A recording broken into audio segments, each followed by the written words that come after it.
Hi అండి, welcome to Lahari kitchen. Hi friends, ఈరోజు నేను చేసిన కర్రీ అయితే కోడిగుడ్డు సొరకాయ కూర అండి.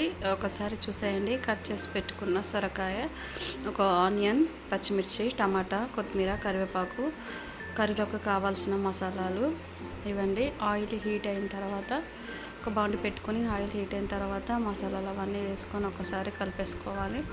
లాస్ట్లో పచ్చిమిర్చి, ఆనియన్ అవన్నీ వేసుకొని బ్రౌన్ కలర్ వచ్చేంత వరకు ఫ్రై చేసుకోవాలి.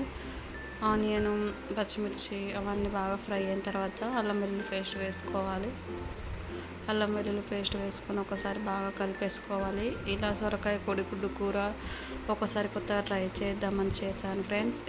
తర్వాత పసుపు వేసుకోవాలి. ఒక 1 స్పూన్ పసుపు వేసుకున్నాను. పసుపు వేసుకొని బాగా ఒకసారి కలిపేసుకోవాలి. ఆనియన్ బాగా ఫ్రై అయ్యేంత వరకు ఉంచేసుకోవాలి.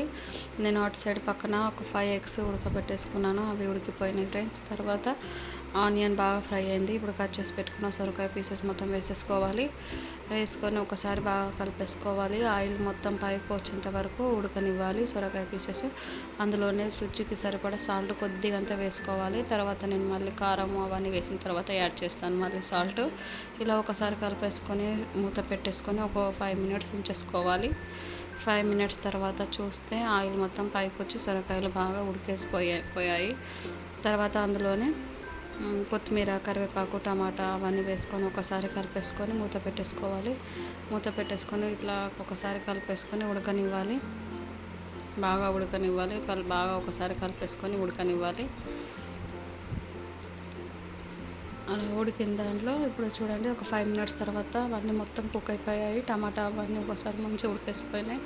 ఇప్పుడు ఉడికిన తర్వాత 5 కోడిగుడ్లు వేసుకున్నాను ఉడకపెట్టుకున్నాయి. ఎగ్స్ మొత్తం వేసేసుకొని ఒకసారి కలిపేసుకోవాలి. తర్వాత మూత పెట్టేసుకొని ఒక 2-3 మినిట్స్ ఉడకనివ్వాలి.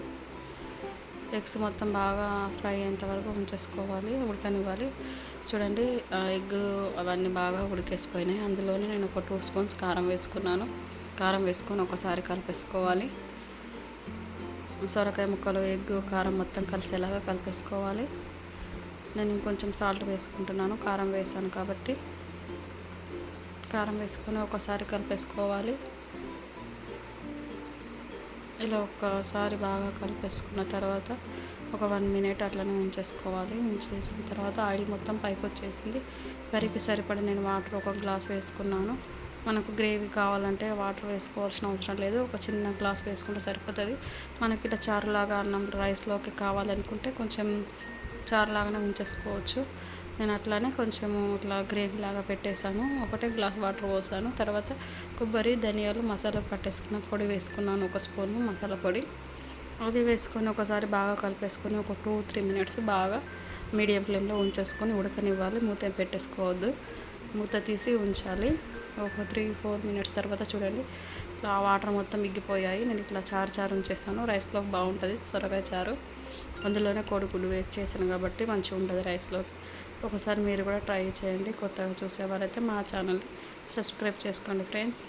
సొరకాయ కోడిగుడ్డు పులుసు చాలా బాగుంది, టేస్టీగా. ఒకసారి మీరు కూడా కొత్తగా ట్రై చేయండి. Thank you. Please subscribe to my channel.